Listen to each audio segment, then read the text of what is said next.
Hey everybody, welcome back to the channel. You'll have to excuse the bad lighting today and the fact that I might be kind of flooding your feed by putting two videos out back to back like this, but there's been some breaking acquisition news and I needed to talk about it, so let's get into it. So I just woke up about 10 minutes ago to my phone absolutely blowing up because it turns out that the Embracer Group has acquired the entire Western development branch of Square Enix. And I thought I'd start with a couple of quotes, which I don't usually do, but this is literally breaking as I'm speaking to you, so you'll have to excuse it. Here's one from Lars Wingefors, co-founder of the Embracer Group. We are thrilled to welcome these studios into the Embracer Group. We recognize the fantastic IP, world-class creative talent, and track record of excellence that have been demonstrated time and time again over the past decades. It has been a great pleasure meeting the leadership teams and discussing future plans for how they can realize their ambition and become a greater part of Embracer. Some pretty basic stuff. Meanwhile, the people at I don't actually know. I guess Square Enix, but specifically the studios that were acquired. It's a quote from them. It's from Phil Rogers, Square Enix America and Europe CEO, says, Embracer is the best kept secret in gaming, a massive decentralized collection of entrepreneurs whom we are thrilled to become a part of today. It is perfect fit for our ambition, making high quality games with great people, sustainably, and grow our existing franchises to their best versions ever. Embracer allows us to forge new partnerships across all media to maximize our franchises' potential and live our dreams of making extraordinary entertainment. Okay, so first things first, if you're asking who Embracer Group is, I have a whole video on it from right after Embracer bought Borderlands developer Gearbox. And I'll link that in the description. It's I think one of my better videos, so I'm hoping that you'll like it. But it sounds like both parties are just putting out sort of the basic, hey, we've been acquired and we think this is a good thing. But to wrap it up for you guys, the thing that you should actually care about, this is what Embracer has just bought. Adding on to Embracer's 119 internal development teams is Crystal Dynamics, the maker of the Tomb Raider reboots and currently working on Perfect Dark with Microsoft. Eidos Montreal, who made Guardians of the Galaxy and is probably best known for the Deus Ex franchise, and Square Enix Montreal, who makes exclusively mobile games.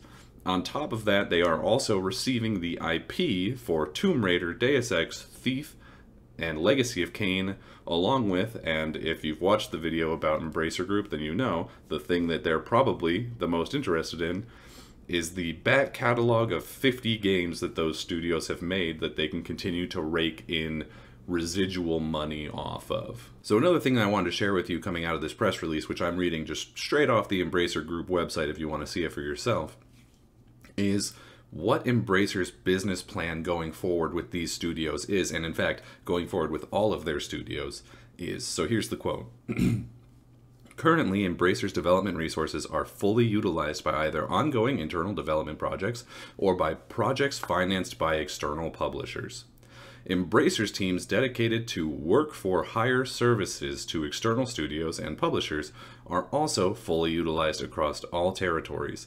The lack of available resources in the industry, probably because somebody bought up 119 studios, and demand for these services exceeds our available capacity. Through this acquisition, Embracer will augment its development capabilities, specifically within the AAA segment, which will provide opportunities to accelerate organic growth. Embracer believes there will be an increasingly strong demand for high-quality content, including AAA single-player games, over the decade. We aim to continue working with leading platforms and license holders and to form deeper strategic relationships with a handful of leading companies in the industry. Furthermore, synergies across the Embracer Group's ecosystem benefit our people and companies. Our approach is that quality comes first in games development, which is why we believe our decentralized operating model of empowering management teams while facilitating synergies positions Embracer for sustainable long-term success. Now, that last part is just utter bullshit, but What they're saying, if you didn't catch that, is that they are not interested in making their own games. They're not interested in going to Eidos Montreal and saying, what game do you want to make? Or going to Square Enix and saying, what game would you like to make? Instead, what they're planning to do with not just these studios, but all 119 of the studios that they currently own, most of which are support studios, is to shop them out to other bigger companies like PlayStation, like Microsoft. Sort of like what we're seeing with Crystal Dynamics already doing with Perfect Dark and Xbox, right? They're taking the studios that they have and they're showing them off to all of these other bigger studios and saying, hey, do you want these guys to make a game for you? Would you like these guys to make a game for you? Because Embracer can't actually afford to pay for the development of these games, as we'll see later. And instead, their plan is to have somebody else fund the games and then just take the residual money off the top of the profits and keep that for themselves. It's an interesting idea, and I don't think it'll work long term, but it is something. Meanwhile, over on the Square Enix side of things, what they're saying, they put out a quote recently that said that dropping these studios frees them up to make blockchain games. So it's just a win across the board. So the last thing that I pulled out of this press release that I wanted to share with you guys, because I find it very interesting and very indicative of the company that we're talking about with Embracer, is how they paid for this transaction and how they're choosing to word the way in which they paid for it. Because I feel like we, as people who are interested in the games industry, we have become used to the way in which Microsoft or Sony have been making their acquisitions, right? Which is to say, in cash.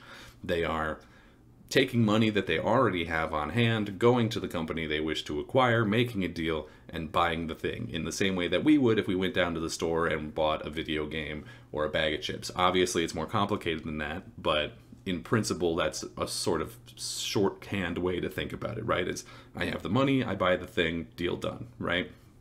Not the case here. I should mention that this is not an expensive deal. Embracer only spent $300 million on this transaction, which I know is a lot of money to us, but to a business, when you see like Bungie went for, I think it was $7 billion, or was it $9 billion? And that was one studio. So seeing these three going for $300 million is a very cheap transaction. So the fact that they had to go to the lengths I'm about to explain is not a good sign. Here's what it says. Embracer has secured additional long-term debt funding commitments of SEK 4 billion and extended one existing loan of SEK 6 billion with our Nordic relationship banks Nordea, SEB, and Swedbank. The additional bank funding commitment will finance our current merger and acquisition pipeline, including today's transaction. That's right. Even though they are now over 119 development studios, they are telling you in this press release that they are not done and intend to buy more studios. Tell me again how Microsoft is a monopoly. Anyway, with the inclusion of the new facility, the ones that they just got from this, we estimate to have more than SEK 10 billion in available cash and credit facilities by today's date. Now, that is a bold-faced lie, okay? They are saying that they have this cash, and I guess you could, in a way, think that that's true, but that cash is on loan. They don't have that cash. They're borrowing it from the Swedish government, right?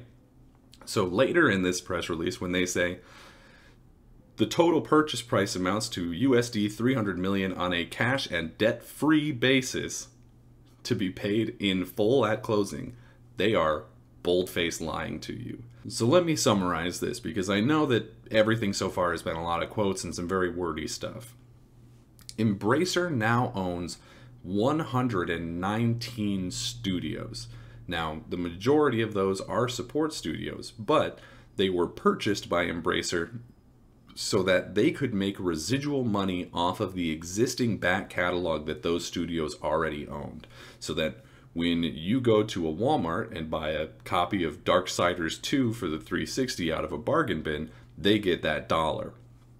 Or if you do the same thing on the PlayStation Store or the Xbox Store when it's on deep discount, you just buy one of those games because it's there, why not? They take in that dollar, that very small amount of money, and because they now own so many games and so many studios, that adds up to an amount that apparently allows them to keep the lights on.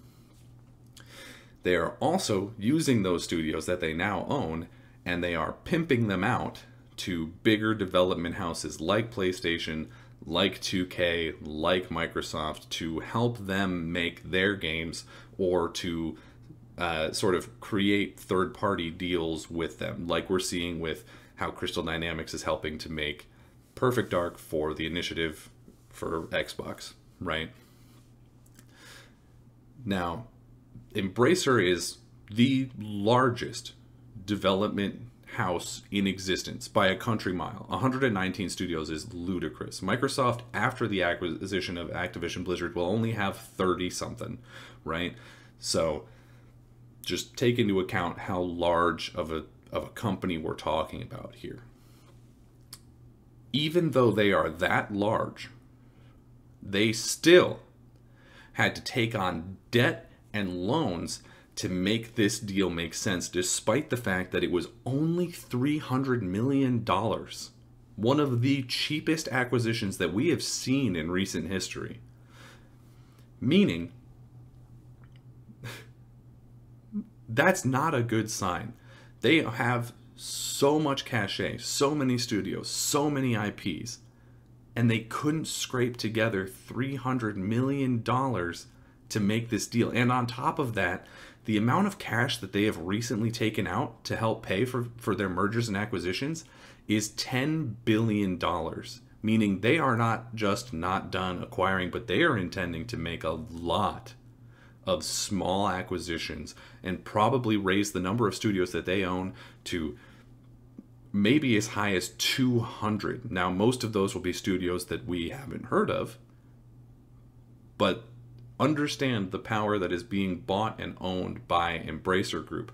And despite that, they cannot scrape together enough money to make a purchase of this small scale. Embracer Group is a house of cards. It's just waiting for one stiff breeze to knock it over. One situation where they can't make the money back that they need to, and this house of cards comes tumbling down. And all we can hope for is that when that happens, somebody more trustworthy can catch some of the bigger cards, like Gearbox, like Volition, like THQ, and now like Crystal Dynamics and Eidos Montreal. Hopefully they can catch those cards as they fall into the garbage when this group inevitably falls apart. But those are just my thoughts on it. Maybe you have a more optimistic outlook on these sorts of things, but when I see a company that cannot scrape together enough money to make the deals that they want to make, and they are now owning this much of the industry, it makes me very concerned. But I can see some people thinking that it would be a cool thing that there are now basically this huge company that you can go to get support for your game. That is, in theory, a positive thing. So who knows? Maybe it'll work out for somebody. But I would love to hear your thoughts about this in the comments down below.